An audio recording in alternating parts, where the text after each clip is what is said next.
নমস্কার বন্ধুরা, আবারও চলে এসেছি অন্য একটা ভিডিও নিয়ে আপনাদের সাথে। আজকে বানাবো মাটন বানানোর জন্য আমি এখানে 500 গ্রাম মাটন নিয়েছি। 500 গ্রাম ফ্রেশ মাটন নেওয়া হয়েছে এখানে।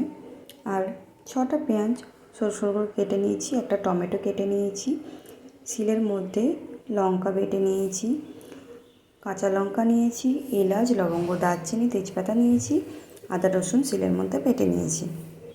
এরপর কড়াইয়ের মধ্যে তেল দিয়ে দিলাম। তেল গরম হয়ে এলে এলাচ, লবঙ্গ, দারচিনি, তেজপাতা, শুকনো লঙ্কা দিয়ে দিলাম এবং কেটে রাখা পেঁয়াজগুলো দিয়ে দিলাম। কেটে রাখা পেঁয়াজগুলো দিয়ে ভালোভাবে ভেজে বেরেস্তা করে নেব। তার মধ্যেই আদা বাটা, রসুন বাটা দিয়ে দিলাম।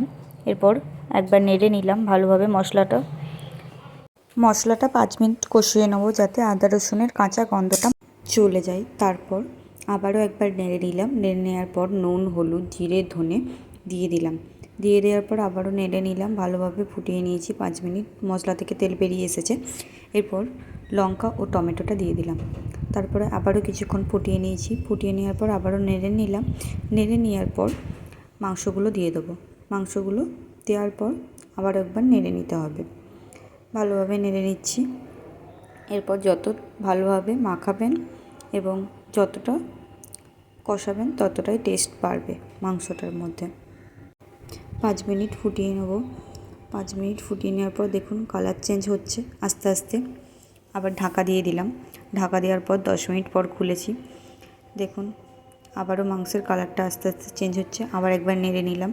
বারবার ঢাকা দিয়ে রান্না করতে হবে এবং নাড়তে হবে, তাহলে রান্নার টেস্টটা সুস্বাদু হবে আরও বেশি। দেখুন 15 মিনিট পর খুলেছি, আরও কালারটা চেঞ্জ হয়ে এসেছে। বারবার নাড়তে হবে এবং ঢাকা দিয়ে রান্না করতে হবে, নাহলে ধরে যাবে রান্নাটা। যতই রান্না করবেন ততই কালারটা আস্তে আস্তে চেঞ্জ হতে থাকবে। দেখুন ফুটছে, খুব সুন্দর কালার চলে আসছে। আবারও 20 মিনিট ফুটিয়ে নিলাম। আবারও একবার নেড়ে নিলাম। এরপর ঢাকা দিয়ে দেবো। ঢাকনাটা দিয়ে দিলাম। আবারও 15 মিনিট পর ঢাকনা খুলেছি। ঢাকনাটা খুলে দেখুন কি সুন্দর কালার চলে এসেছে। এরপর রান্নাটা আস্তে আস্তে হয়ে আসছে। এমতো অবস্থায় আমরা শিলে গরম মশলা বেটে রেখে দেবো। আমি গরম মশলাটা বেটে রেখেছি। দেখুন কালারটা খুব সুন্দরভাবে চেঞ্জ হয়ে গেছে, একবারে কমপ্লিট হয়ে আসছে। এই কালারটা একবারে কালচে কালচে চলে আসবে, তখনই কমপ্লিট হয়ে যাবে।